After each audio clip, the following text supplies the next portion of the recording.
Welcome back, Screamers, to another episode of Scream Kings. I am Taman King, here with some of my favorite Kings here. We got King Alex in the building. How we doing? So far, so good. How you doing? I'm doing amazing. Brother Jimmy, welcome What's back. happening? Welcome back. Hey, what's happening? What's happening? You know it. We are here for a very special occasion. One of our faves finally got made into a movie. We're here to discuss Clown in the Cornfield tonight. I'm excited to talk about this movie. I got some fun things to say about it.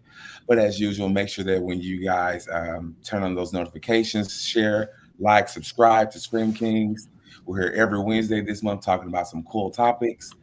As you know, when we come together here on the Scream Kings, we like to have a little drinking game. So when you hear the word clown, make sure that you pick up your cup and take a sip. So I think it's time we kick it off right. All righty. So we're just going to jump right into this. Fellas, what are we currently screaming about in horror right now? Hmm. For me, Scream 7. I'm still buzzing about Scream 7 and the announcement of Scream 8. That is crazy. Mm. Yeah, that's super exciting. Who knows what this franchise? Hmm. I know, right? Who knows what this franchise is about to do? I don't think they've ever announced something so early. But that's the thing. It makes me wonder what the Stab movies are going to be like in 7 and Part 8. I If mean, they're you know, Stab movies. we haven't really even seen them in the Right? last couple of movies. They haven't had that big of a part, so I don't know if Stab is really going to be doing his thing when we come back. And perfectly honest, I'm sort of tired of the whole Stab of it all. I mean, it's been a fun ride. We've been seeing it. It's been nice, but But like Stab 8 would be Scream 8, wouldn't it? I mean, yeah,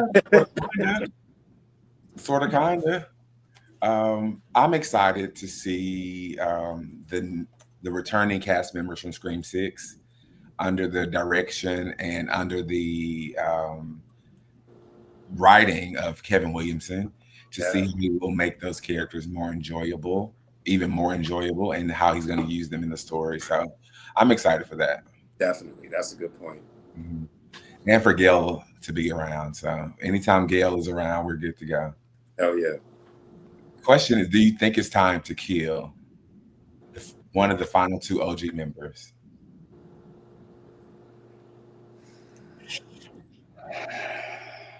I I'm know. prepared. I'm prepared if they do because for me, Yeah. after Randy, I felt like anybody could get it. So seeing Dewey and how close Gail had gotten killed, in part 6, Hmm. I feel like if it's time for Nev Campbell, I mean, I'm kind of prepared for it. I'm prepared for the worst. I'm not expecting it, but I'm preparing myself for it. I'm bracing myself for that. Mm. But can we kill them? Sure, we can. But are we ready to let that go? Because I think that's when the toxic fandom might just come out again.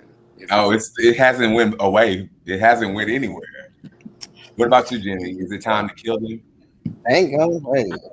Thank. It's time. Yeah, it's time. At least for Oh, one of them, it's time. well, It's time. well, Sydney can go. I mean, if I have to pick between the two, I'm gonna always go that Gail. Really? I'm not offering that they do kill Sydney. I'm just saying, like, I'm not tired of Sydney or Gail, but I am bracing myself if they do happen to go that direction. Because, like I said, since they killed Randy in Scream 2, I've basically been on guard ever since then to lose a major character like that. So, but I'm not tired of like Sydney or Gail. So like I'm Yeah, still same. down for more of them. So I'm not ready for them to go, but if they are, then like, shit. If she dies, she dies. Michael says, "Glad to hear it." Of course, Michael. But no, in all honesty, like it's two different things. You have to think about as a fanboy and as a creative. what's the choice that we have to make? And as fanboys, they can stay as long as they're around. But as a creative, I think we've done enough damage to the OGs that they can be untouched, and that there's no greater value to kill them. To take them out of to not have them included in the future is one thing, but to kill them, I don't really. I think Gail missed her opportunity to be murdered. It was a great. Her scene was great. That was her time, in my opinion. To if she was going to go, that was a great time for her to go. Or do you think they can create another scenario that's even better? Yeah, no, yeah, that's fair. That's fair. Okay. And then killing Sydney, I mean, that's sort of climactic. That's not a horrible way for her to go, saving her daughters and things of that nature. I don't know. I know the fandom is going to always be split moving forward, and people are going to be upset about it. But I am rooting for Mindy and Chad Meeks to push through as a fan of them, but as a creative. I mean, on the creative side, if there's something to do with those characters, if you give them things to do, then we could never really get tired of them. So like it has to have some type of agency and some type of importance. So if we got another story with Sydney, then like we have to see her. It has to be high stakes. You know what I'm saying? It has to have fucking stakes, as you said, Amber said. It's gotta have fucking stakes. So if we're dealing with a new generation of like Prescott girls, then like that's the agency. Like she has to be very proactive in trying to protect her daughters. And if she survives and this can happen again, then like of course she's going to be there to make sure that she's going to protect her daughters, even if they're like in college and grown women or whatever. She's probably going to always be there until she's old and gray. So, not Jamie Lee Curtis. Hey, if there's something for her to do, then like I'm down for it. If there's something for Gail to do, definitely. But if there isn't much to do and we decide to probably just off them like Cotton Weary, then like sure. Yeah. But I want them to have stuff to do. That's all I'm saying. Yeah. I think we'll all be happy with what our final girls are presenting in the next installment. Jimmy, what are you screaming about? Yeah.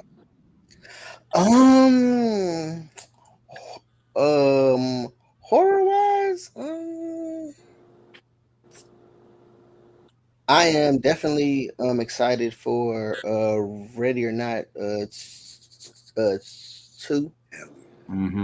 Almost forgot about I'm excited to see what the plot will be. I mean, because at the end of the first one, it's just like all the family members are dead, but then it's like dead, but it's like I'm sure that they had more family. Yeah. So it's like, yeah, where are they at? Interesting. You know? Yeah. And other people that may have made the deal with that their colleagues, that may have made the same deal. And did she strike a deal? I mean, he did give her like a little wink at the end, like you won the game or whatever it was. But like, I'm interested to know what happens next with Samara Weaving's character, Grace. That's her name. I'm interested to know what happens with Grace. The casting has already been absolutely phenomenal. I mean, Sarah Michelle Gellar. I mean, I'm excited to see what her role in that will be, because I would say in like the past probably like 3 years, it's like she's been playing more like bitchy type of characters, and it suits her really well. Like that's her comfort zone. I mean, that's true. She sort of wrote the book on that. Like, yeah, even her character is Kendall Hart on Young and the Restless, from her playing, I mean, originally being Cordelia in Buffy the Vampire Slayer, from her Cruel Intentions. She is that big girl, and she's mastered it. And so I'm excited. I don't know. Maybe she's her mom, and then Catherine Newton, she's in it as well. It could be a group of a family. Or it could be, her new boyfriend's mother-in-law. We don't know. Whatever it is, I'm here to see Sarah Michelle Gellar in this role and see how she's going to enter this universe. I'm glad she's back in horror. Mm-hmm. That's a good one. I'm screaming about actually the return of just slashers in general. Yeah. Our 90s are rolling right back to us. Yeah. We're getting to see everything. Scream is coming back. Urban Legends is coming back. I Know What You Did Last Summer is coming back. It's just like we're back in the 90s where slashers are popular again. And I just hope that all these slashers that are coming back are getting ready to kick some ass. Definitely. It's a good time for sure. Mm-hmm, mm-hmm. And so I was thinking about something. I think that they should bring back Wishmaster. Agreed. That's a franchise that would definitely do some damage in this. The right team. Yeah, it could work. It could work. It was good. Wishmaster was good already. It was just easy, and the graphic. I mean, the rewatch of it now is like, okay, sure. Yeah. But like in concept by itself, it's really good. It is. It's simple but effective. You know. Yeah. And the kills and the makeup were pretty decent. Some of it was, really decent makeup effects. But also too, the horror legends were in there. You had Robert Englund, you had Kane Hodder, and you had Tony Todd in there. Wishmaster, let's get some more horror icons in there as little like bit parts, they'll have little cameo parts in there and they die in the movie, Brad Dourif. Keep that going. Yeah, let's keep that going. Let's keep some horror icons in the movie and have them be in a situation like that, a Wishmaster situation. I love that. And because speaking of, I brought up Urban Legends. Brad Dourif had a great cameo in the opening of Urban Legends. Exactly. And we all thought he was, the crazy guy, but he really wasn't. And so exactly. He just had a damn speech impediment, dog. It's like, my brother, I feel you. I'm here with you, bro. I'm here with you. Come back.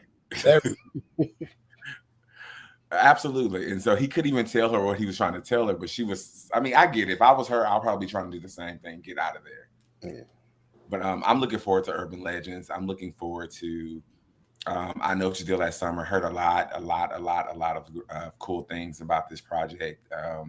And I think that the fans will be pleasantly surprised. Okay. Mm-hmm. All right. I think we're doing good so far. I'm trying to figure out who's the team behind Urban Legends to see if they're going to go with one of the scrapped concepts. But I'm interested to see what Urban Legends look like in 2024, 2025, 2026. There's a lot of stuff to work with, Yeah. There's a lot of stuff that's being talked about and discussed, that could be in the Urban Legend folklore. There's still stuff happening and being said now, We could definitely do something like that, especially with creepypastas like Slenderman and like with a lot of other things, especially online and TikToks, things like that. Oh yeah, for sure. I can imagine there being some terrifying things out there that we haven't even talked about or seen. That would be cool. On the dark webs. Yeah, see? Yeah, exactly. I think we should take a quick commercial break. And then when we come back, we will dive directly into our first segment, which is Clowns and Horror.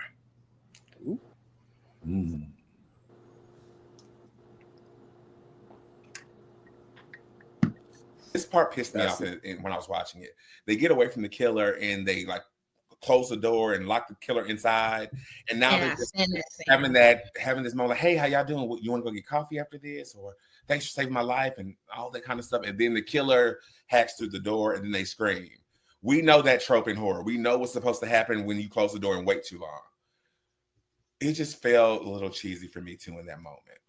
Mm-hmm. Damn, did this movie not land? At all. I tried to tell you. Even when they were running. And she was like, wait a minute. We not even a couple. And I was like, finally, someone in this movie says something that I'm feeling right now. And the killer is still like, well, I don't give a shit, So it's just like it even more infuriated me in that moment.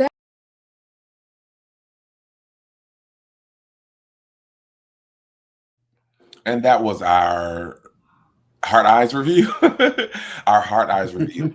One of them ones. And this one tonight may be one of them ones. But Hard Eyes is now on Netflix for everyone to enjoy and partake in. So please go ahead and give it a watch if you have not seen it.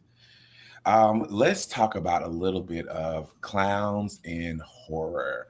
Clowns have been a thing that have brought fear to people throughout the ages, from TV shows to movies. Clowns, for some reason, are terrifying. I don't have a fear of clowns, but I have people who have fear of clowns. And are you guys afraid of clowns? No, I always went to the circus growing up, so I never had that thing. Like the scariest clown for us growing up was It. The 1990 miniseries and all that. That was a scary clown at that time. But even then, I wasn't really scared of Pennywise. It was just too cartoonish for me to really actually take that too seriously. So I never really was too freaked out by clowns, which is probably why I love clowns with chainsaws chasing people through cornfields. That's exciting to me. I'm not really freaked out by clowns at all. But my girl is terrified of Art the Clown and things like that. She's freaked out by that. Dang. Yeah. And not Art. Yeah, she's terrified. She's definitely terrified. What about you, Jimmy? Are you afraid of clowns? Honestly, no. Yeah. It's like I've seen enough clown movies. I've read enough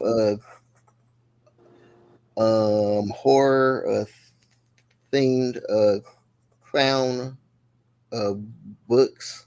Mm-hmm. And like I'm not like, oh my god. Like nah. I think it's called coulrophobia. Let me see. Yes, coulrophobia, the real fear of clowns, and people deal with this every day. If you've ever seen American Horror Story Cult, the main character played by Sarah Paulson, she was afraid of clowns. Now, that doesn't mean I'm not afraid of them either, y'all, but that doesn't mean like if I saw a clown just standing in my front yard, not moving, that I would. That doesn't mean that. It means that if I'm in a store and a clown walk up, I'm not gonna just lose it. Exactly. Anybody scared of someone in their front, their front yard. Yeah. Definitely. Yeah, for sure. But yeah, it's definitely more menacing when it is a clown, though. Mm-hmm. I remember there were some murders a couple of years ago. Maybe it was around when It came out. But it was these clowns popping up on the playground. And they weren't doing anything. They were just popping up on the playground, and then they would. That was 2016. That was the clown situation, the clown epidemic, the crazy killer clown type situation was going on, where all throughout the U.S. there was like clown sightings, and people would, get chased home and things like that, and there would be sightings, and it was a crazy time. And even in my town, we had some clown sightings up here, and so the school was wondering if they were going to close or not because they weren't really sure what the clowns were up to. But it was a weird time. It was back in 2016 for sure. That was weird times. It was super weird, and but that's situational, right? Of course, that would be creepy. But if we were, I don't know, moved to a town with our father, and then the mascot of the town was a clown, I probably wouldn't be too afraid at first, unless things started happening. But we're not going to talk about that yet. We're going to talk about some other clowns that's been in horror over the years. Sure. We have a couple of great choices. We have Killer Clowns from Out of Space. This is probably one of the first clown movies I've ever seen, I think. Classic. And I think it's getting remade. It is. Yeah. I love all the attention that Killer Clowns from Outer Space is getting. Mm-hmm. People are starting to check it out, and it's getting a lot of attention. Like Spirit Halloween has like a whole selection of Killer Clowns from Outer Space, the Blu-ray and everything that's coming out and all this cool stuff. So I love that they're getting this second chance to really get people's attention. I love that. Mm-hmm. Me too. Let's see. I have a favorite on the. Okay, so have you all seen this movie called Amusement? No. Oh my god, it's so good. Let me see if I can find you. We can watch the trailer together since we're just hanging out tonight, fellas. All right. Amusement is so good. It's about these three best friends and familiar faces in this movie. It sounds familiar though. Okay, I think is this the trailer? We can watch a clown scene or we can watch a trailer. What y'all want to see first? So what do you want to see? The clown scene will be dope. Yeah. Coming right up.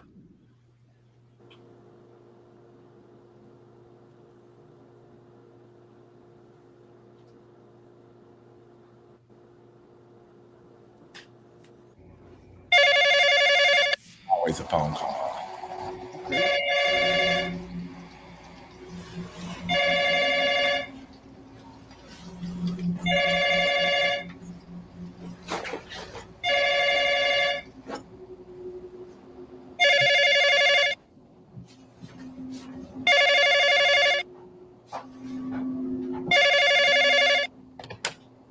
Hello? Tabitha? It's Aunt Grace. Sorry to be calling so late, but you know. Yeah, no, it's okay. Oh, I didn't wake you? No. I just wanted to check on the little ones. How are they? They're fine. Perfect angels. They went to bed, no problem. Okay, good. Listen, I love your new house, but the clown in my room. No offense, but I hate it. Oh, God, which one now? The big one. Which one? You know, the really big one. I'm not sure which one you mean. The one that sits in the chair. You know, it's life size. The really, really big one. You have him propped up in that rocking chair. Tabby, what are you talking about? In the guest bedroom with all the other clowns. Mm-hmm. The one bigger than me. We don't own anything like that. Yeah, you do. Mm-hmm. I'm looking right at it. Mm-hmm. Tabitha. Tabitha, are you there? Tabitha! Tabitha!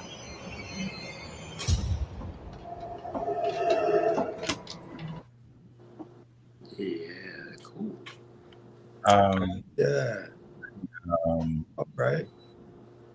That's just one scene from this movie. Like so many great,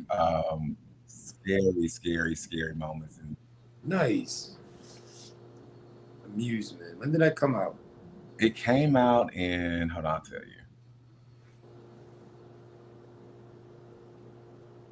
Hold on. I knew you was gonna ask me that. Amusement came out. Let's see, 2008. I thought so. That phone gave it away. All right, cool. I'm gonna check that out. Oh yeah, it's pretty. It's about they did something, pissed somebody off, and now they're adults and they're getting revenge. You know that trope. I'm down. I like shit like that. Mm-hmm. Simple but effective. I like shit. Very simple. Could you imagine that the whole time you think this clown is actually supposed to be here and it's not? That's a hard. But that's one of my favorite clown horror movies. Also, have you seen? I never remember the name of it. It's this one. To the far right, that clown. It's a found footage. They're trying to buy this apartment or hotel to do this haunted house. Oh yeah. Hell House. Yeah. House LLC. Yeah. Okay, so that clown is terrifying. Alex, have you seen that? Yeah, definitely. Okay. Again, situational, right? That clown was so terrifying in this. Yeah. That one scene where he's like looking straight at it and it's like looking straight ahead and he looks over and it's like looking back at him. Like, yes. That part. It's this scene right there. It's that scene right there where he's in the bottom, he's at the bottom of the steps looking up and then he's not. Yeah, no, Hell House was classic. I like that one. There's a few other sequels too, but the Oh, first yeah, one, it has great sequels. the first one though, definitely. Hmm. And Alex, I'm sure you like this one, House of a Thousand Corpses. Yeah, yeah. Captain Spaulding, rest in peace. Definitely, yeah. Yeah, he definitely came out of nowhere and just gave us this memorable clown for like a different reason. Like it was more violent and more threatening than anything. He felt more real than anything else. Everything else was supernatural clowns. You know, this one was an actual guy. You know, Yeah, it felt like he just so happened to put on a clown outfit, but underneath it, he was actually a psycho for real. Like he's a real like a real clown that we know called John Wayne Gacy. That guy. Yeah, for sure. And this was, of course, by Rob Zombie. I think this one was 2003. Back when he was hot, really hot. Yeah, yeah. And then he followed it up with The Devil's Reject, so he got Captain Spaulding again. So yeah, but not as much paint as it was in the first one though. So the first one you get more of the clown makeup. So the first one, yeah. But yeah, Rob Zombie definitely, you know, he definitely cemented his spot in Hollywood with this movie right here. It's a big deal. And there was even you know, a walkthrough haunted attraction over at Halloween Horror Nights, Universal Studios, a couple years back. And stuff. A lot of success from that movie right there, for sure. And was Robert Englund in one of these? No. What was he in? Like he was in a circus. I would say probably 2001 Maniacs. Yeah, that's it. That's what it is. I've had you. Yeah, that's him. That's it. Yeah, 2001 Maniacs. Yeah.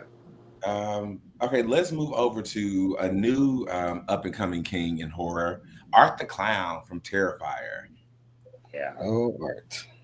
Yeah, he understands killing really well.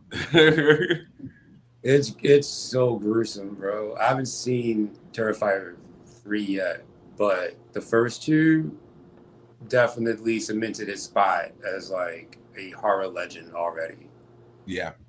Some people say it's too early to say that, but I'm like, it took years for people to make like, you know, kills like that throughout each sequel. Like all the kills from like the first one was enough to keep everyone talking.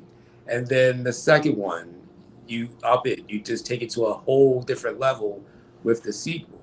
And so with that type of gruesomeness, it's so over the top. You know, Jason got over the top as the movies went along, but part 1 and part 2 is just like so extreme that he's already an icon. Art the Clown definitely has made clown scary again, for sure. Made clown scary again is insane. Exactly. And you said clown, so I think it's time to drink. Yeah. Oh, shit.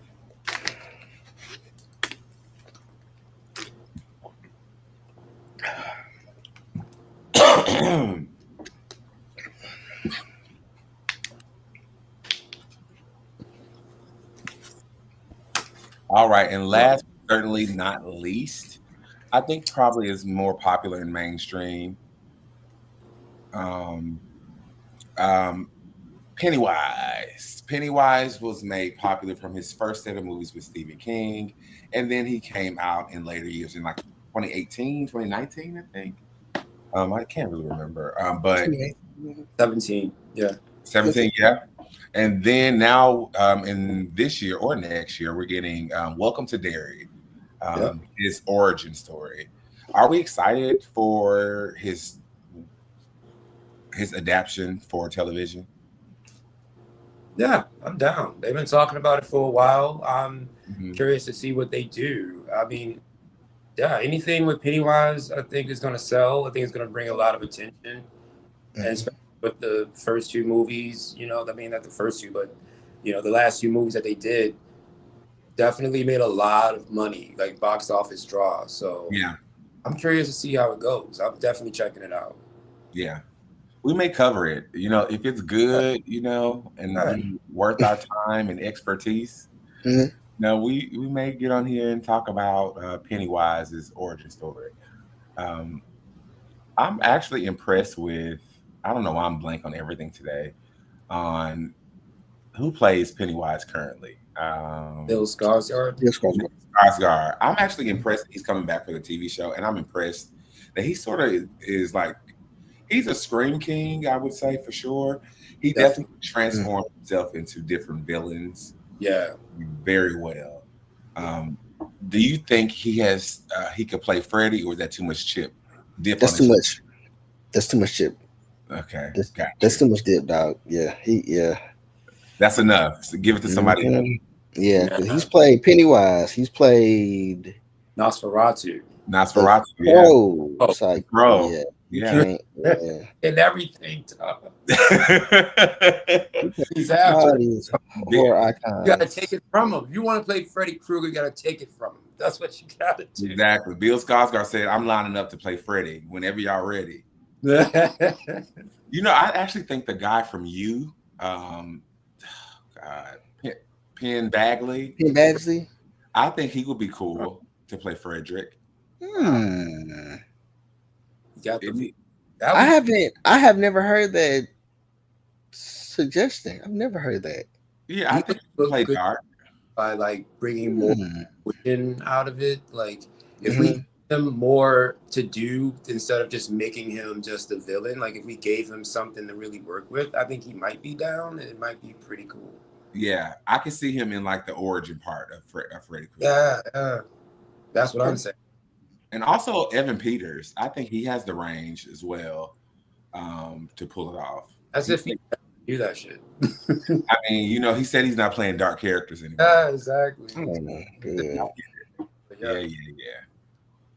That's all right, Evan. We love you, but whenever we get a new Freddy project, one day in the future, we'll get it. The right story has to come across. That's all we're waiting on. The right story.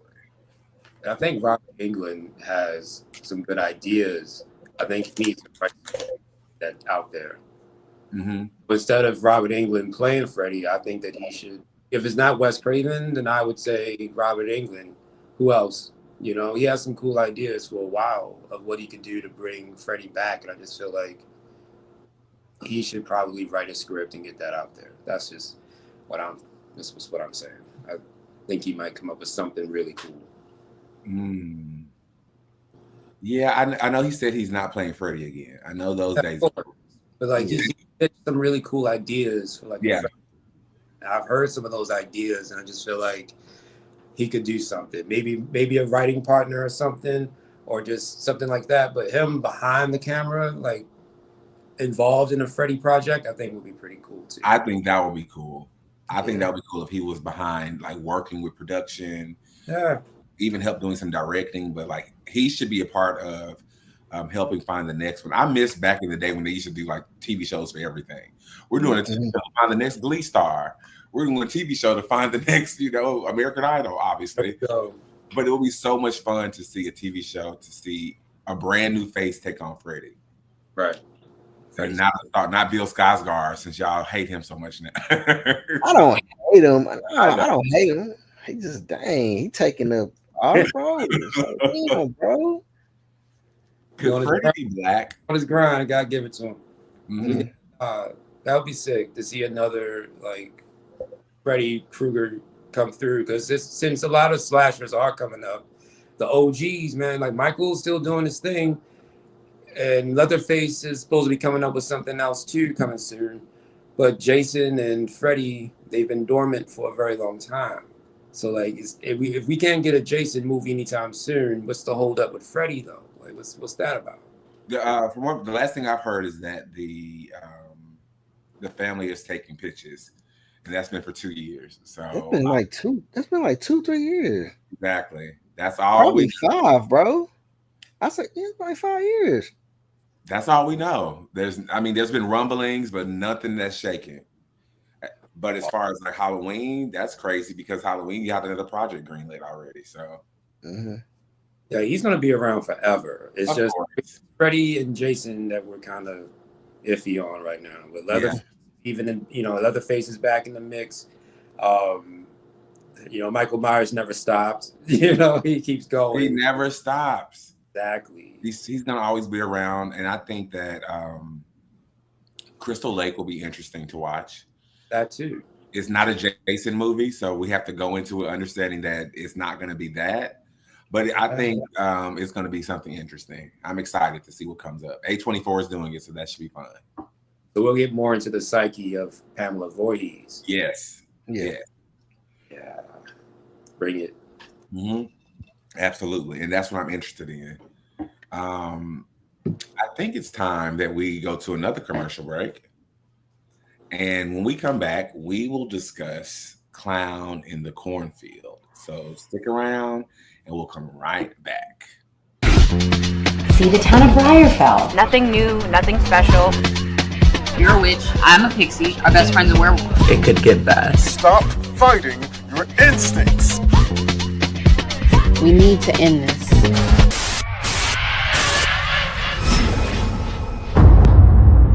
I think it's pretty simple what you have to do.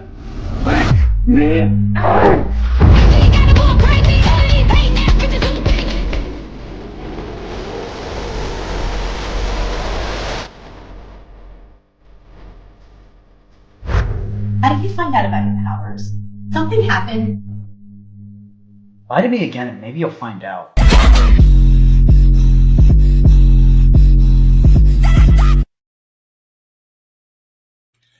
And we're back, and that was a preview of The Abnormals, which is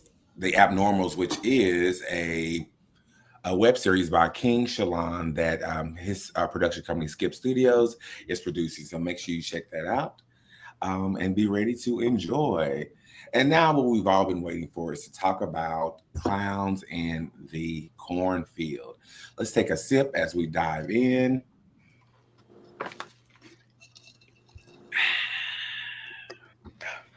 Okay. Clown in the Cornfield is a 2025 American slasher film directed by Eli Craig and written by Craig and Carter Blanchard. It's originally based off a 2020 novel by Adam Cesare and stars Katie Douglas, Aaron Abrams, Carson McCormick, and Kevin Durant and Neil Faso. This movie takes place in the 90s. Originally, it takes place in the 90s in a town called Kettle Springs, and Kettle Springs is one of those towns that we always see trouble in these horror movies. The same situation, a small town, small traditions, and I say small with quotation marks, but small town, small traditions, small-minded people. And we're in this wonderful town of Kettle Springs, Missouri. And as usual, there are the group of teenagers, which we've come to figure out are the main group of kids. And they like to party near the corn syrup factory. So the movie kicks off pretty cool. It has a nice opening. Two kids sneaking off into the cornfield, and then they're killed by the mascot of the town, which is Friendo the Clown.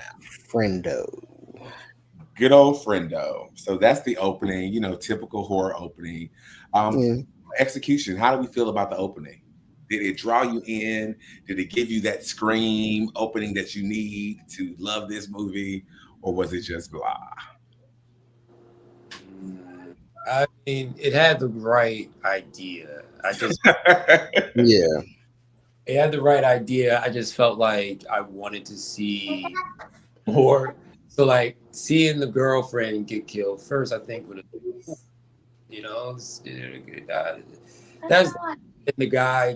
When he got killed too, it was a pretty cool idea, but I just felt like I needed to really feel it, like in my gut watching it. But it had the right idea. It had everything, the campfire and by the barn, and then go out to the cornfield. It felt like Friday the 13th. You know what I mean? So like it had all the right shit. Being in the cornfield at night, that's terrifying already. And the fact that we know someone is out there, like they had everything there. Just a little bit more blood. That's all. Oof.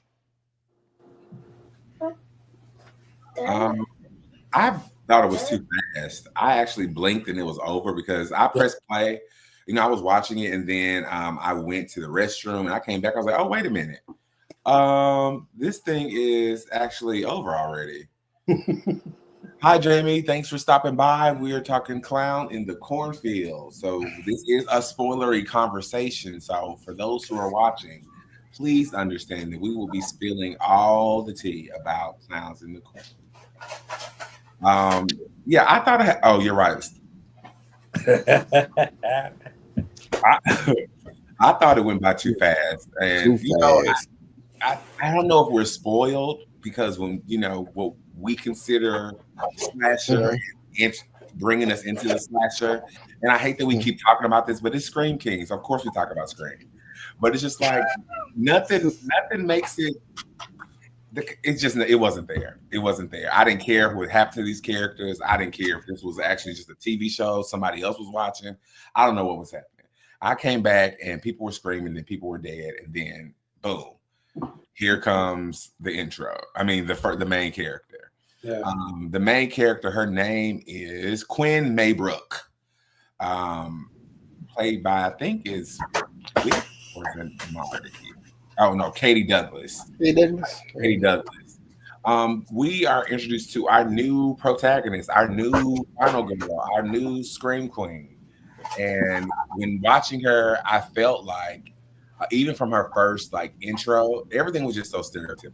But I'm not gonna harp on it. I'm not gonna harp on it. I'm not gonna harp on it. I just feel like that she studied horror, final girls, and the not bratty, but almost basically the adult teenager role in these movies, and she just emulated those things. It felt like she was acting the role instead of like that's what she possibly could be. It didn't feel like she could possibly be. How do we feel about our new final girl? She was a brat, but she was strong too. So I like that too. And as time went on, you kind of started to see her kind of show a little bit more of her personality and things like that, and the dynamics of her hanging out with this new group of people, and how she kind of was starting to get along with them, really quickly. So that was pretty cool. So as time went on, I think she was pretty cool. I would definitely watch a sequel that would involve her in there. She's definitely, oh wow, yeah, me too. I think tough enough. I think she was strong enough. And she didn't have too much to do, but I felt like she could have handled herself. She was a little bit more forward, especially when it was just her and the other girls and they were trying to go through the cornfield. Like she was a little bit more, we gotta go, she was a leader. So I felt like she was. That's what I like about her. She definitely had more leadership quality. She kept her head on straight. She was vulnerable when she needed to be, but she was definitely forward motion in my opinion. So that was perfect. What about you, Jim? Jimmy, what do you think about her? She was like, okay, so she was kind of like if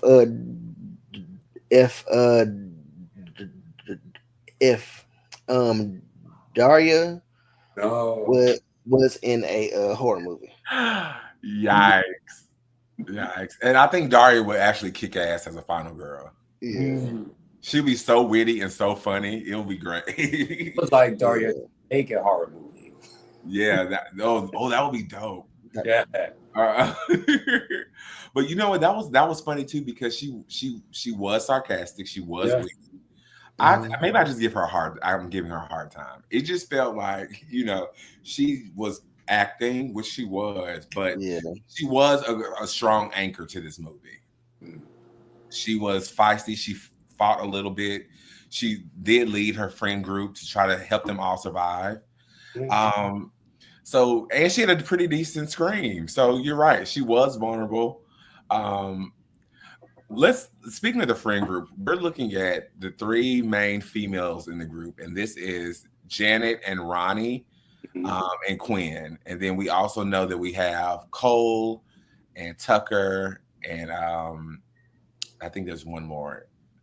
There is. The guy that she likes. Cole. That was Cole. Tucker. Matt. Yeah, I think it's Matt. I think it was Matt. Matt and Tucker. Yep. It's Quinn. Russ. Oh, Cole, and then Matt, and then Tucker and Janet. Mm-hmm. All right, so we find out that in this cool group of friend circle, that we have those typical characters, and I'm putting that in quotation marks because you have to do this for these kind of movies. You have the two pranksters, the smart ones, the one who does like all the film stuff. Tucker, played by Ayo Solanke, and Matt, played by Alexandre Martin Deacon. Shout out to Ayo. It was nice to see a brother in this. Yeah. And for his role that he had, sure. Now, I was mad that he died first. Yes. Very retro. Very 80s horror. Sure. Sick of it. Yes, but you know what? Y'all don't want movies to be woke, so let's go kill everybody. They couldn't even, dog. They couldn't even have him put up a fight. Yeah, that rope slash. Like he could have, he could have hit the. Yep. That's the thing that really, that's what pissed me off too. Yeah, I agree. That's the thing that always kind of bothered me, how we never really would put up much of a fight, though. We would go over. And so that was the only issue. Like, if we die in a movie, sure, I'm not really tripping. It's just how we die usually was the thing that was kind of offensive for me. It's like an afterthought, nothing too crazy. So, I would love for that to happen. There's more room for growth. You know what? I actually enjoyed the build up to his scene. I always think it's creepy to discover a background picture, someone else in the picture.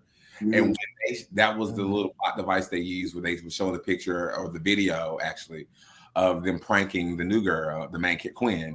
Mm-hmm. And there was an actual Fendo in the background. That sort of gave me chills, because if that was me, I'd be so over whatever's happening. Like, I need to call you and let you know this is real bad. And he didn't get to find. No, he saw the video, and I think he called someone else, but he got his slash. Yeah. It was very Rachel from Halloween 4. Halloween 4. Five. Excuse me. Yeah. And I didn't like it. That was the thing too, because we didn't get another kill until then. Because we had the opening kill with the couple, and then. We're introducing the characters and things like that. And now this is our first big kill after the first one. And, it's just kind of, you built the suspense, and then it was just like a throat cut. And I don't know. It took a while for it to kind of pick up a little bit with the whole horror gore situation, or just the kill. First few kills are kind of, but eventually it picks up. But that's all I got to say about that. Push more of a payoff at the end. A couple of fun facts, since we're talking about the friend circle. There were some major differences between the book and this movie. And so the one that sort of stands out about the friend circle is that Ronnie and what is her name? Ronnie and Matt. Ronnie and Matt. And Ronnie is I think she's black, or she's Ronnie and Matt. They actually are part of it too. And they make a deal with the adults that they'll help bring in all the bad children of this town. And they actually are killing people too. Whoa. Okay. Yeah, so this is Ronnie, this girl to the left. Whoa. That would have been. Yeah. It was a lot of clowns. So I was just like, okay. That would have been awesome to see if they kept that. Yeah. And another fun fact, Janet, the blonde queen bee, she also had a bigger role in the books. And she was written to be comedic relief, which I think she has some moments, but it didn't hit for me how I expected this to hit. This type of character work, fellas, is what I'm afraid for. And I Know What You Did Last Summer. Like shallow, surface level stereotype. No shade, Cornfield. but shout out to surface level stereotypes of these tropes that make up these ensemble groups in horror. And this is a pure example of that, of what that looks like. And Thanksgiving. And all of it, bubble gum, bodies, all of this stuff is the same. You know, but thank you. You know, it's a wonderful knife, totally killer. Totally killer, bro. God. This scene when they were hiding and they were covering each other. Ronnie was crying and Janet covered her mouth. And then the clown covered Quinn's mouth. Very Scooby-Doo. I loved it. It is very Scooby-Doo. Fucking loved it. Yeah. At this point, I've already realized that this is not going to be that kind of movie. So just sit back, enjoy whatever you're doing, and watch this movie. And once I did that, I was just like, okay, this is what we're watching. And it was very Scooby-Doo for sure. I actually thought the kills were pretty decent throughout as it cranked out. Like they was letting them chainsaw go to work. Yeah, I would say from the weightlifting kill where he gets it, like from that point on, like it was all right. Here we go. The ball started rolling. It was pretty good. And head went into like the ice chest and shit. I thought that was cool. God. Yeah, that was fire. That was a cool idea. Did anyone else think about Nightmare on Elm Street 5 when the weight kid was standing on top of her? Yeah. Okay. Every time something like that happens, that's what I think about Debbie. That's 4. Wait, that is 4. That is. Oh, yeah. Is it 4? Yep. No pain. No pain. Yeah. Oh yeah, she collected all her friends' items. She had Debbie's. Yeah. That's right. Yeah, that's 4. Initially, like the song that was playing in the background, and that scene was like, was it playing in my head when they started that scene up? And I'm just like, that was the last time I seen like someone exercising and get ready to get killed. I just knew it, so I was just like, die, and I just started thinking about that scene immediately. And then like, what was it? Was it April Fool's Day? No, it was another slasher where a guy was working out and it. Toxic Avenger, but it's not a slasher. Yeah, someone else got killed with exercise equipment as they were lifting and shit. It was pretty gruesome, but anyway. Very gruesome. This is that moment. Oh wait, no, this isn't the moment. This is when they were being taunted. This is the black guy. This is our friend Ayo. Yeah. Saw his security camera and who's at my front door? 911. If a clown showed up to my front door that close to my camera, 911 immediately, and then we'll go to the closet. That felt like Scream. That reminded me of like Part 5 a little bit. Oh yeah. You know, when he was showing a picture of like showing the video of Amber and everything, and most things like that. Just kind of gave me a feeling of like that's probably where we're gonna go. You know, with the whole thing. And then eventually him getting inside the house and things like that. Yeah, it had a lot of suspense. Yeah, it did. But I felt like we didn't build it up as much. I felt like we could have built it up a little bit more, and then a really good payoff at the end, a really good memorable death scene at the end.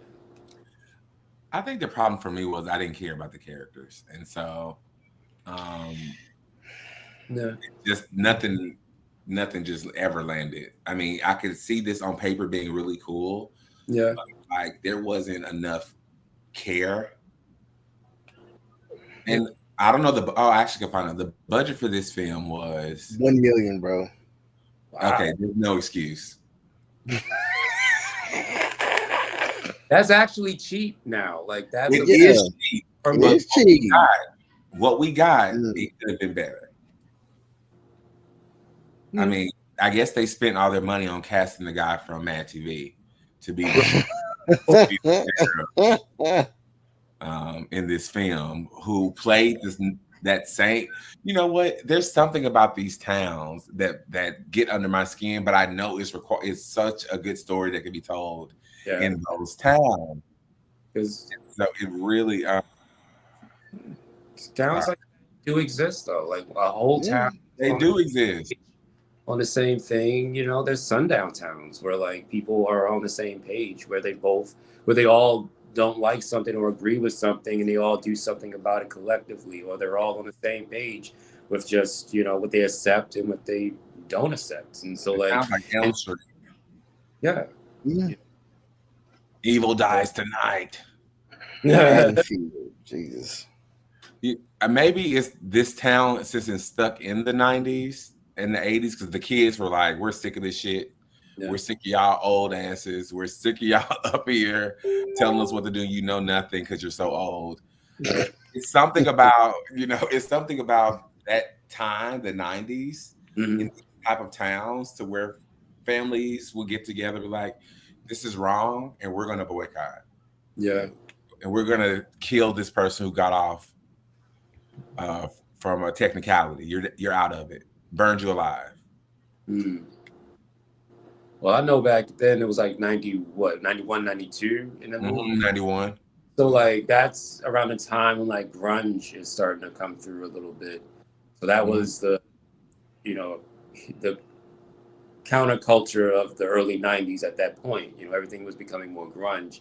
And that was a growing concern for a lot of parents because they felt like their kids were depressed and gonna, you know, hurt themselves or each other. And, you know, the music is just so depressing and et cetera, et cetera. So they were very concerned about their children. And so I could see where some of that would come into play as an inspiration for that particular, you know, story that they were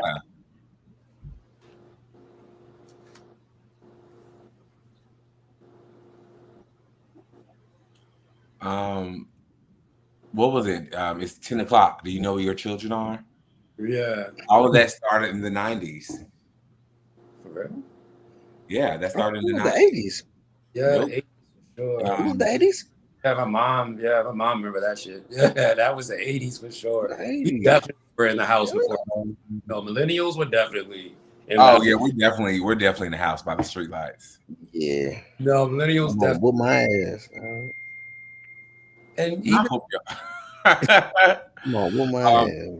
Okay, it was a PSA going on in American television from the 1960s through the late 90s. Yeah. Okay. It's 10 the o'clock. 60s. Yeah.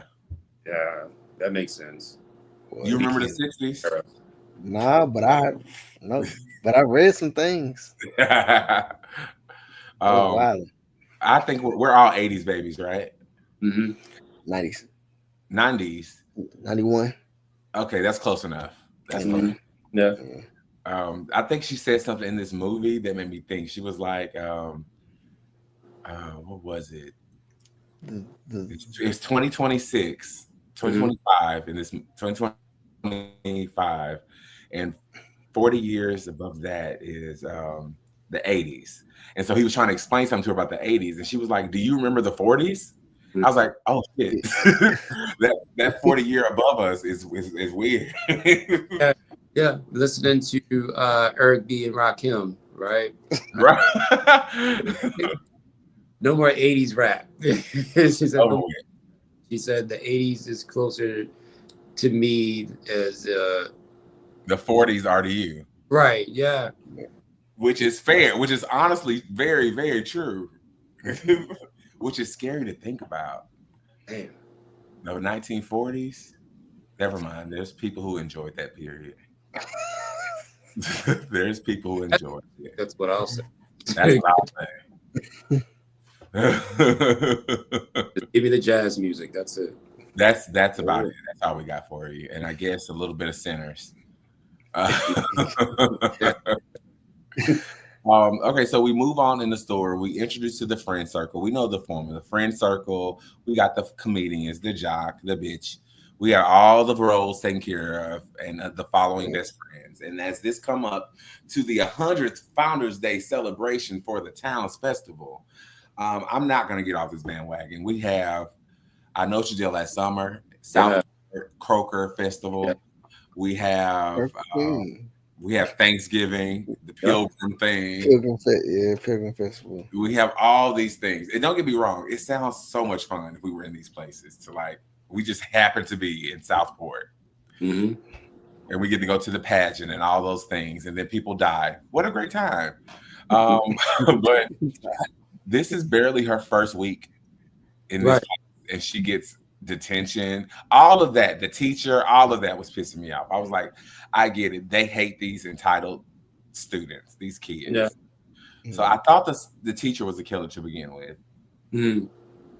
Of course, the sheriff. Mm. Oh yeah, he was annoying. Let's see. And then I was not surprised, Kevin Durand. He is, to me, a Scream King. He was in The Butterfly Effect. He's also in The Strain. One of my favorite TV shows of all time is about vampires. He's in Ready or Not. Here I Come part. Oh, I just got to this. He's in the new Ready or Not. Nice. Yeah, this cast is still growing. Catherine Newton, Sarah Michelle Gellar, Kevin Durand, Elijah Wood, who was a slept-on treasure. Nice. Yeah. Oh shit. Oh wow. Okay, I'm gonna test y'all. Sean Wayne Hattasey. The faculty? The faculty, yeah. He's currently in the pit, and I didn't think about it, put it together till I just thought about it. But he's gonna also be in Ready or Not. Okay, cool. And then Nestor Carbonell. I remember him from Suddenly Susan, but he's been in a lot of good stuff. I like the faces. Yeah, Nestor Carbonell was in Bates Motel. He was in Bates Motel. He was in The Image of You. He was in The Lost City, Smoking Aces. He was also in something that everybody would know him for. Oh, you're right. He was in Lost, Psych, and I never seen that. Oh, The Morning Show. Recently watched him in that. Yeah. So I think that cast is. I don't know how we got sidetracked on that, but I got excited. But the cast is just surprising me more and more and more. Let's see here. They said the Gen Zs and the Gen Alpha babies didn't have to wake up in the middle of the night to infomercials for the best of the 40s. They did not get the infomercials or that rude noise that comes on with the rainbow screen. It's so loud.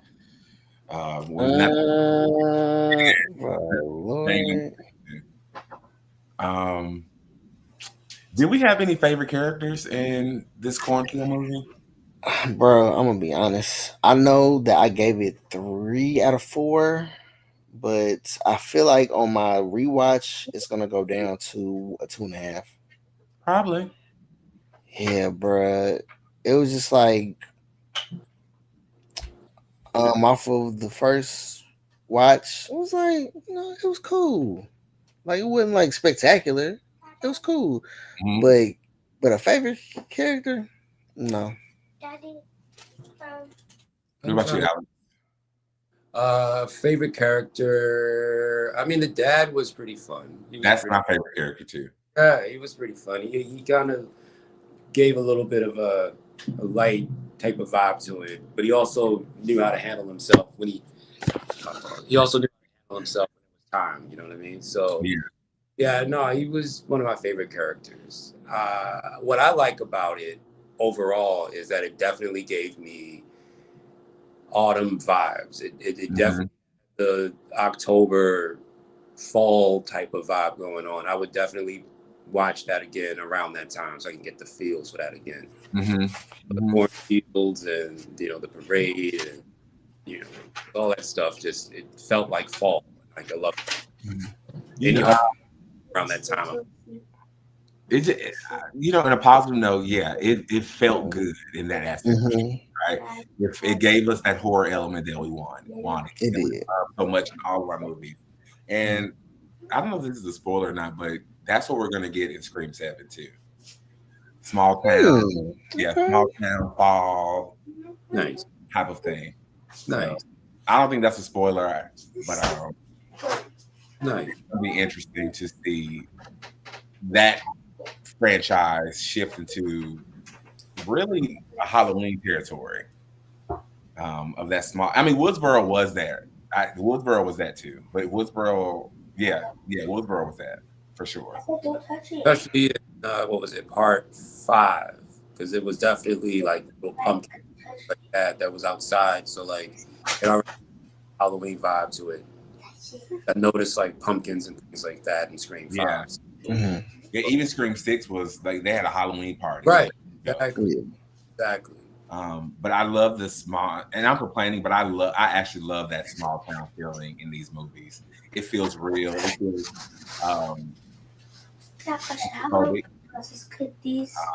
things are more likely to happen when your guard is down. You can leave your door open. You can leave your windows open and feel completely safe, you know. But you're not. And that's I agree. That was conveyed really well to me. And I guess I'm gonna bite my tongue and say I love the traditions of these towns. I love when they have these things that they hold so important to them, where they're like, "This is what our town is about. This is what we're doing. A cherry festival, a strawberry festival, a Thanksgiving, you know, whatever it's gonna be." But I also love the rebellion against it too. Like how they're like, man, fuck tradition. Like I love that element too, where like you can have the tradition and you can participate in it, or you can be with the, you know, the rebels and the outsiders and just basically find some way to shit on it and find some way to stop it or prank somebody or whatever the case may be. I like that idea too. A little mischief on that particular day kind of fun to me too. And I think that's a fair representation of that generation, that current teenagers.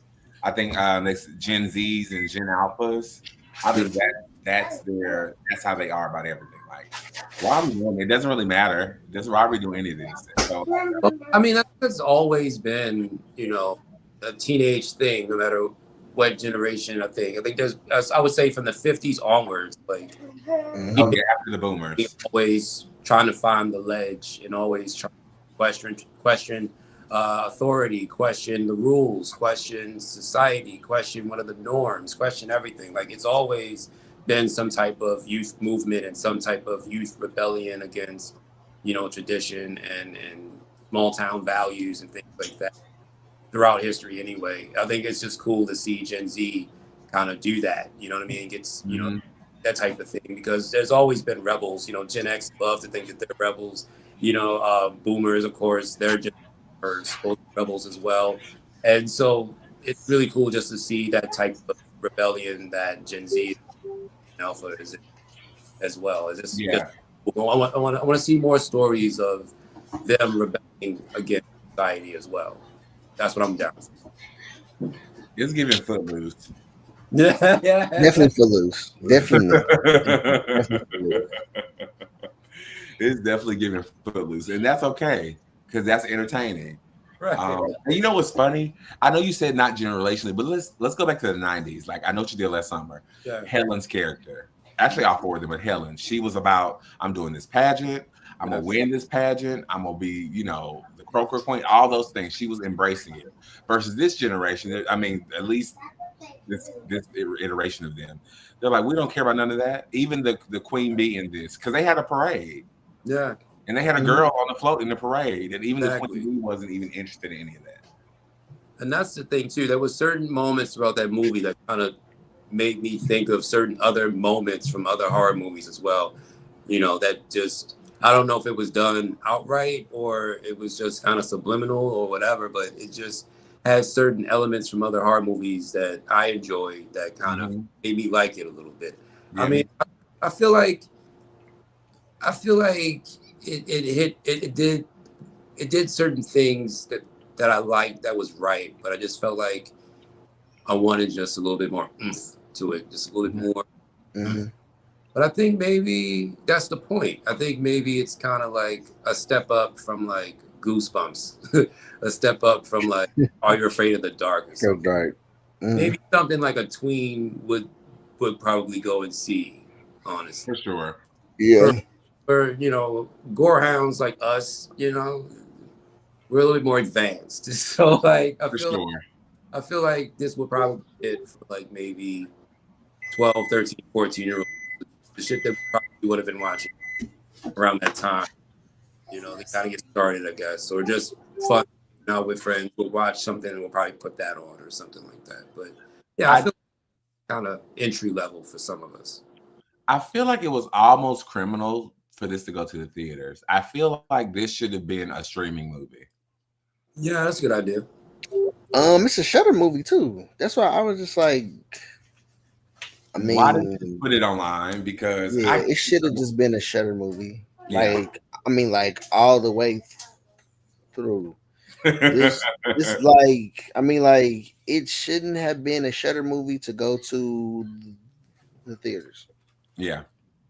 This wasn't really one of those. And then, okay, so like when I was writing my review, I found out that the director directed Zombieland, and that was his first feature. And I was just like, okay, I'm sure that Zombieland probably had maybe like a $20 million budget, 30 maybe. One moment. That is true.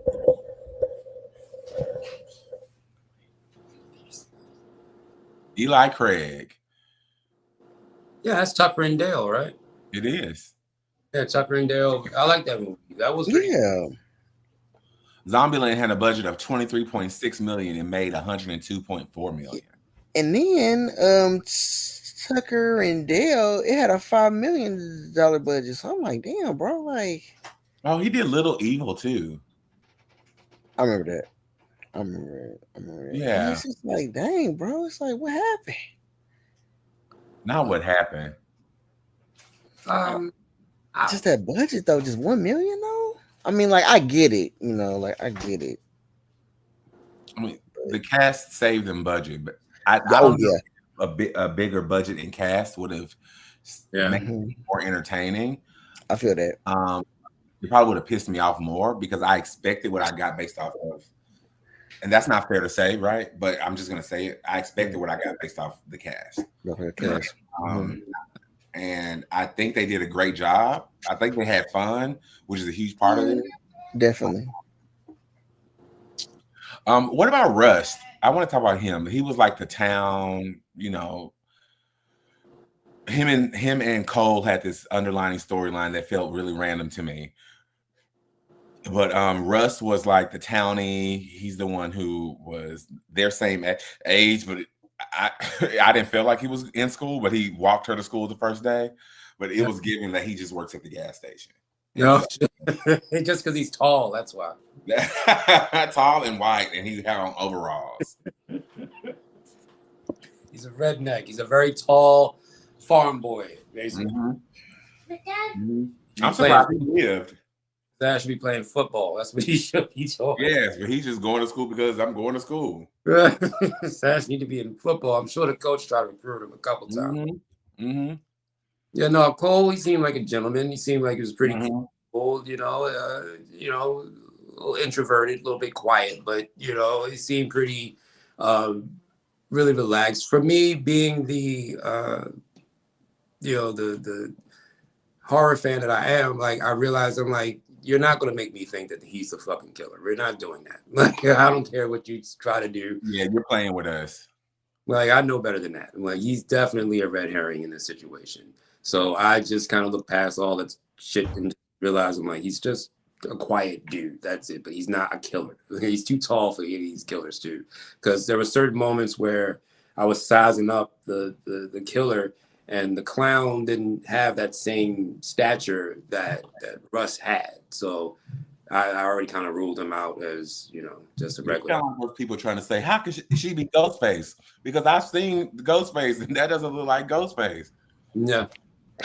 Whenever it's a woman, it's usually smaller and more petite. And so besides that, but with Russ, like that's cornbread, baby. That's cornbread. He's not hurting nobody. Cornfield for sure. Cornfield. Yeah, no. He was just trying to do what we all should be doing with one another. Being kind to one another. Being kind to one another. Being kind to one another. That's all he was trying to do. But yeah, you could tell they tried it. Like, yeah, he may be the killer. No, y'all not that smart. We are. We're not doing that. He's not. You know, it's standard. You gotta have a red herring. Yeah. You're going. You know, well, any good slasher would have a like when there's more than one. That's what I also wanted. I kind of wanted a little more mystery. Yeah, more suspense though. Just that's it. That's just all I'm saying. It would be pretty cool as like a TV type of thing, streaming. But I still feel like it would need just a little bit more punch to it. That's all. It does. It does just a little bit. I have fun, but like I said, I just wanted a little bit more punch. But that's just me. But I feel like if I showed this to someone who was like around the same age, that was like, what was the age range for the, like, who was that kind of like? That was for like young 18 to 24. How old is it? 18 to 24, I would assume. Okay. Yeah. Well, yeah, I was feel like I think they were trying to find maybe more of a high school type of crowd than maybe like more like, you know, OGs like us, yeah. Us.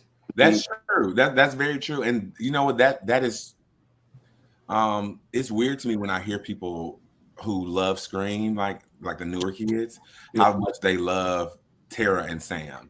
Yeah. And that how much they don't speak that much about Sydney and the original. So like, that is so weird in my head not to hear that, but I get it. Yeah. Especially with, you know, she's on Wednesday, she's everywhere. She's the Sarah Michelle Gellar of now. Okay, she's doing everything. Eric, and those girls who do enjoy, you know, Sam and Tara, like that's how we enjoy, you know, Gail and Sydney. Mm-hmm. Like that's who they are now. You know what I mean? So like passing the torch in that way, you know. So that's what I think is pretty cool. I feel like this is for, you know, the teenagers that are looking for horror movies and getting started that. Yeah. You know, so yeah. I'm a little bit more merciful on the whole. Yeah, and that's a good way to look at it too. Like the book came out in 2020. That's 5 years ago. So the kids read that back then. They are the teenagers now. Yeah. They were in middle school reading this book. Mm-hmm. They're us in that age reading Stephen King, R.L. Stein. They're us doing that. And so it's actually sort of beautiful to see how horror is changing with the generations. And we may have like these harsh opinions about it because, you know, we OGs, but you know, they love it. I call it popcorn, but they love it. They absolutely love it. You know, and then, you know, and a lot of times too, there's nothing wrong with that shit either. No. Popcorn movies. I ate all my popcorn watching that movie. I had fun. And you know, it was just, that's just how I took it. I didn't really want to butcher it too much. I just felt like it did. And I still feel like I would buy it and own it just because it has a little bit of everything that I love about slasher movies, and especially around that season of time that it was based in. So like it hit certain areas for me that I thought was pretty dope.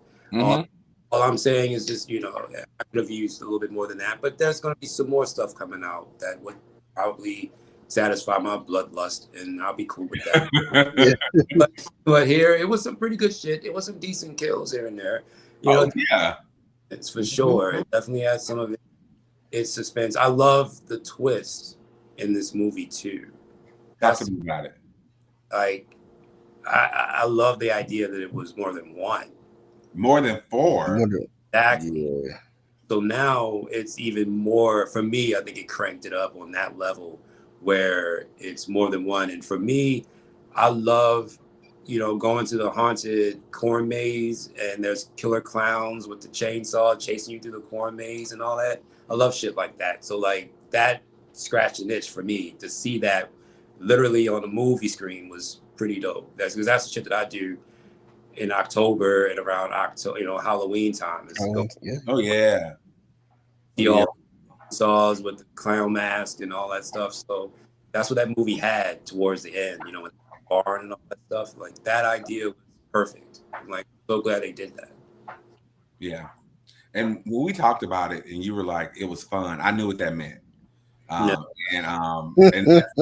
And that's not a bad thing. But I know what that means. It means like chill, enjoy it, watch it. Yeah. Don't go into it too heavy. You know, it's not a big IP, so it's not like it's for the If this was Scream 12, then we'll be having a whole nother conversation.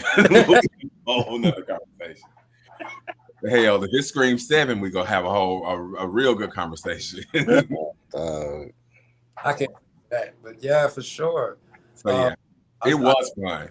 Yeah, it was fun.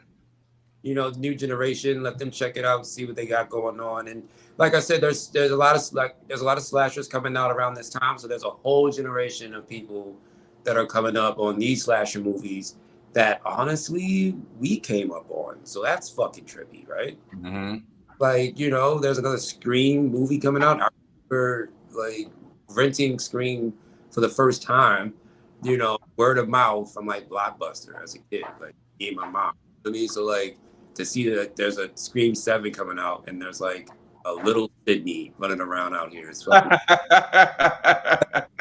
there's another I Know What You Did Last Summer, and it's like canon because we got the OGs from I Know What You Did Last Summer that's going to be in this one, you know? Yeah.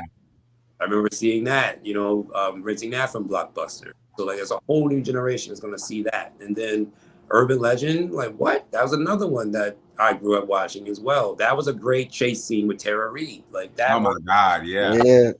Scene as well, man. That was top 5, yeah.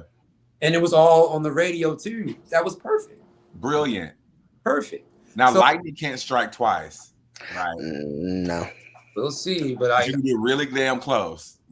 But like my thing was, it's really cool now that slashers are coming out with some new stuff because they got Art the Clown. That's definitely, you know, this era, this generation's like Michael Myers or Freddy Krueger. I mean, he's his own thing, to be honest. He is, yeah, for sure. You can't really compare him to almost anyone else, really. So that's really cool. I just like this new generation getting some of the old stuff and a little bit of some new stuff too.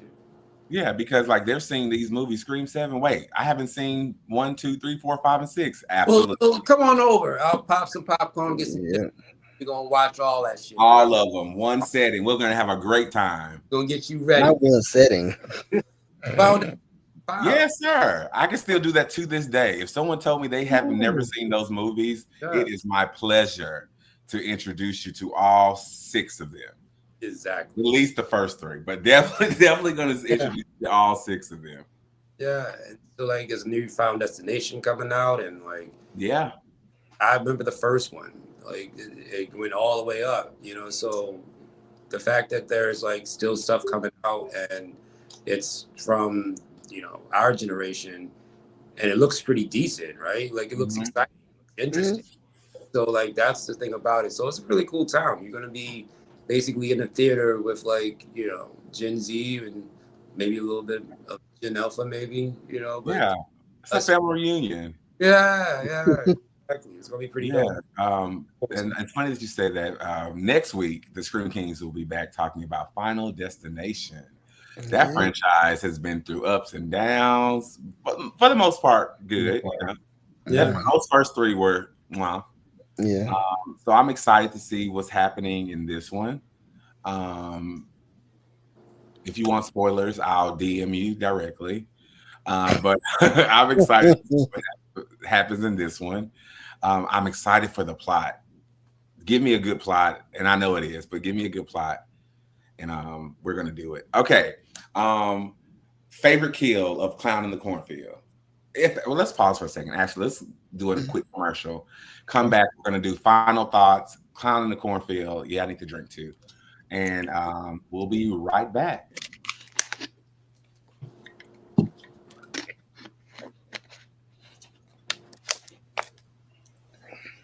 Oh, yeah. There we go.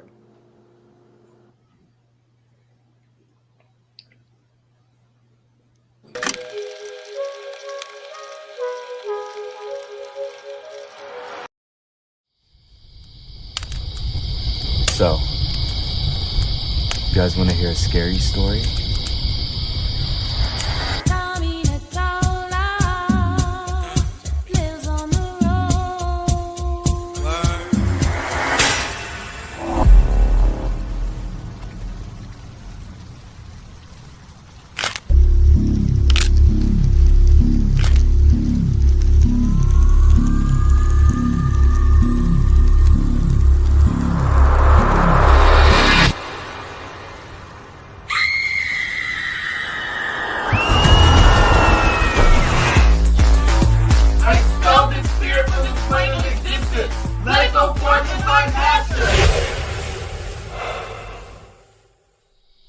The spirits want to come out and play.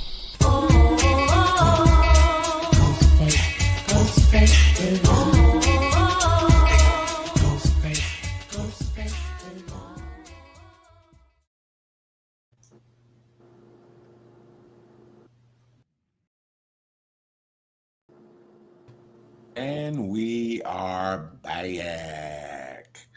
All right, fellas. Favorite kill?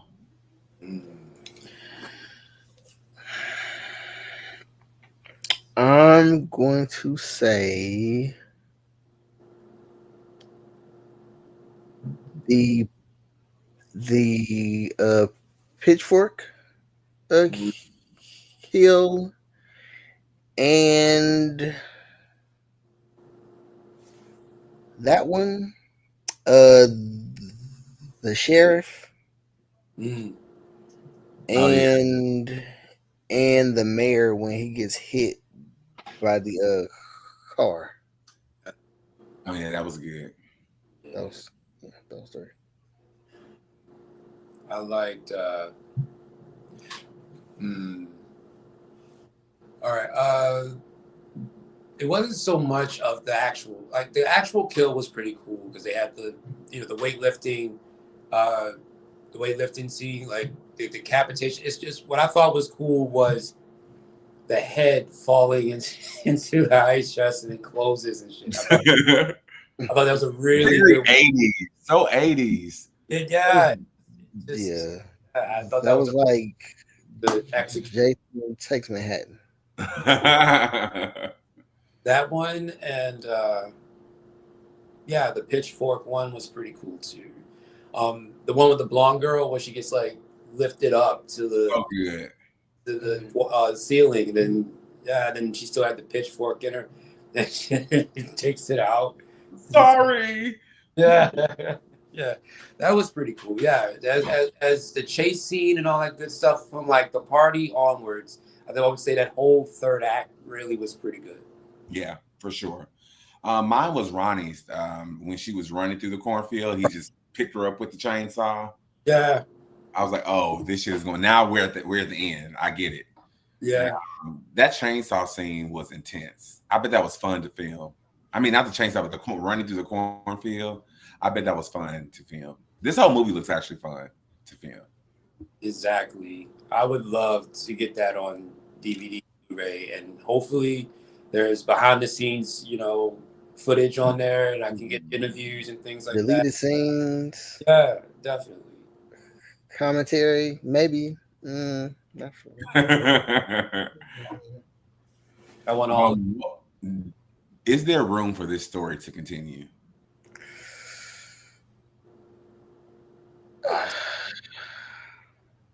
Possibly. I think so.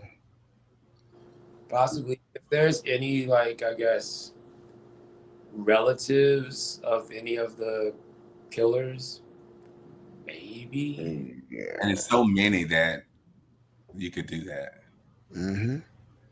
And it could be a little bit more centered on just that one particular person and maybe not the town, since she's probably not going to be in the town. Like if her dad is still in town, then he could be under threat and that will bring her back into town. Yeah, he is let's say he wins mayor and he has some type of inauguration or banquet or something where he needs her to come back and she comes back and, they got her two friends are couples. They're a couple now. Mm-hmm. So they can come back. So, I mean, yes, we could come back to this story. There's room for growth. I see it. I see room for growth. That's my thing. So like, if they do it right, I'm down for that. If they do Heart Eyes 2, there's a good story for that, then like, let's see what's up. Agreed. I think any mass killer can, for me, can always get a little leniency and come back. Mm-hmm. You know, you could even go supernatural like Black Phone if you wanted to. Like you could do like that would be like when she threw that box out her window at the end. Yeah, cheesy, but okay. That felt to me like okay, maybe we could do something else. But I could surely see her coming back with a boyfriend. She got her 2 friends, smaller cast, right? Just the 4 of them in the young group, and then her father, and then what's going on. Yeah. And so I can see it possibly happening. Do we need it? That's a weird question. Need is because in most cases we never ask for sequels. Really, it's just if it makes money, then it's like, well, we can make another one, and we'll see what they do. You know what I mean? Because but a lot of times we don't ask for a lot of these sequels. It's just that we show up to see what you do. And so a lot of us do kind of show up. We don't ask for them. We don't really need them, but we enjoy them. Various like results. Very results. Like you get some sequels that are really good, and you get some sequels that kind of kill the entire franchise off, and you got to reboot it. But I don't think we really actually needed a sequel to Friday the 13th Part 2, but we did, and it was worth it. So like, we didn't really need a sequel to Scream 2. We were fine with this first one, but when we found out there was gonna be a Scream 2, it was like, well, shit, I'll go and check that out. So like, yeah, absolutely. And now that we have up to 7 movies, some franchises can handle it. When you have a continuity, as Scream does, you can flex over a lot of the other franchises because most of them have no continuity that makes any sense. I'm sorry, go for it. Maybe. I mean, no one has this much continuity as Scream. And as much as we love Halloween, she's at the end of the list. Okay. Wrap it up. But no, it's not over. But like, that's when it comes to this particular thing, all we would need is 2 things: a clown and the cornfield. Like, you can make any sequel you want as long as we have those 2 elements, and there we go. Yeah, that's true. Everything we do in between is, that's fine. Yeah, but as long as and I think that the friendo mask and everything, it works for me. It does.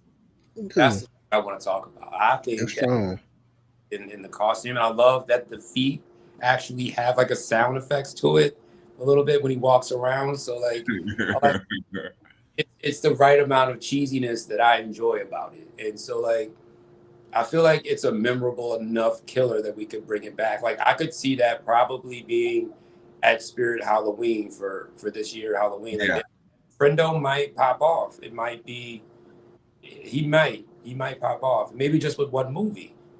But if we do get a sequel, I could see that really popping off like that. He has a cool look. There's a cool origin story. He's a clown. Right. And so there you go. It. I would love to see Homie the Clown turn into a horror movie in a black community. That would be so hilarious. Well, wouldn't that be Killjoy? Yeah. Killjoy. Yeah. Homie the Clown. Yeah. Don't mess around. What would you rate this? I know, Jimmy, you said 1 out of 4. You gave it. I said like a 3. Yeah, a 3 out of 4. Yeah. That's okay. Right now a 3 out of 4. That's okay. fair. What would you give it, Alex? Same around in there, like 3.5. If I would give it a solid 4 if it was a little bit more.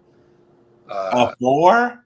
If it had a little bit more blood, you know, it didn't have to be gory, but I feel like with it being a clown in a cornfield and there's chainsaws and shit like this, we could have got a little bit more gory with it. But like I said, I feel like it was probably restrained and held back on purpose. Like, I don't know. I just feel like it because most people do go out of their way if they're making a movie or that type of budget. A lot of times, still they go out their way to kind of make it more visceral and more intense and more bloody and splatter and all that stuff. But I felt like they kind of timed it all and did it in a certain way that I would give it like a 3.5.